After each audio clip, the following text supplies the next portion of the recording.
பங்களாதேஷ் டாக்கா நகர்ல பல்லவின்னு சொல்ற ஒரு பகுதியில ரமைசான்னு சொல்ற ஒரு 7 வயசு பொண்ணுக்கு நடந்த கொடுமையை கேட்கிறப்போ நம்ம உள்ளமெல்லாம் நடுங்கி போகிடுது. குழந்தைகள் தான் ஒரு நாட்டு எதிர்காலம். அந்த குழந்தைகளுக்கே பாதுகாப்பு இல்லாத நிலம் ஒரு நாட்டுல உருவாகும் அப்படின்னு சொன்னா அந்த நாட்டு எதிர்காலமே கேள்விக்குறின்னு தான் சொல்லணும். என்ன நடந்துச்சு அப்படின்னு தானே யோசிக்கிறீங்க. மே மாசம் 19ஆம் தேதி ரமிசான்னு சொல்ற இந்த 7 வயசு பொண்ணு ஸ்கூலுக்கு போறதுக்காக ரெடி ஆகிட்டு இருக்கிறாங்க. அப்படியே திடீர்னு பார்த்தா தங்களோட குழந்தைய காணலன்னு சொல்லி அம்மா வெளியே வந்து தேடி பார்க்குறா. பக்கத்து வீட்டுக்கு முன்னால குழந்தையோட செருப்பு கிடக்குது. அத பார்த்ததுக்கு அப்புறம் அங்க உள்ளுக்கு இருந்து குழந்தையோட சத்தம் வாரதோட, அங்க இருக்கிற ஆட்கள் எல்லாம் கூப்பிட்டுட்டு கதவ உடைச்சு அங்க உள்ள போய் பார்த்தா, அது வார்த்தைகளால கூட சொல்ல முடியாது.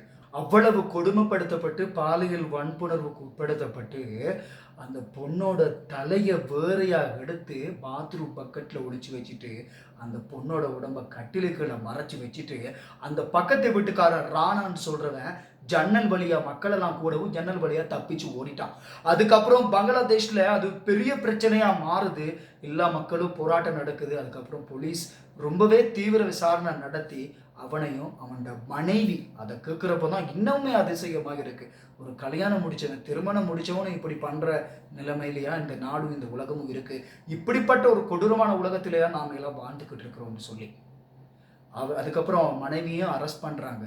இனி அவங்களோட அம்மா அப்பா சொல்றது என்னன்னா, என் பொண்ணு திரும்ப வர போறதில்லை, ஆனா இனி எந்த குலத்துக்கு இந்த மாதிரி கொடுமை நடக்கக்கூடாது அப்படின்னு சொல்லி.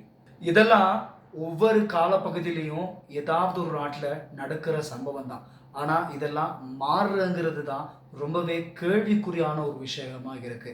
ஒவ்வொரு குழந்தைகளுக்கும் பாதுகாப்பான எதிர்காலத்தை கொடுக்கறது நம்முடைய எல்லாரோட கையிலையும் இருக்கு.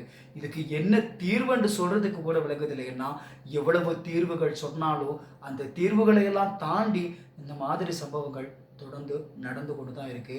நம்ம குழந்தைகள் விஷயத்துல நம்ம எல்லாரும் ரொம்ப பாதுகாப்பா கவனமாக இருக்கணும். அதோட ஒரு முக்கியமான விஷயம், இந்த மாதிரி சிச்சுவேஷன் எல்லாம் வாரப்போ அதை எப்படி ஃபேஸ் பண்ணணும் பயப்படாம அப்படின்னு சொல்லி சின்ன வயசுல இருந்தே அவங்களுக்கு கற்றுக் கொடுக்கணும்.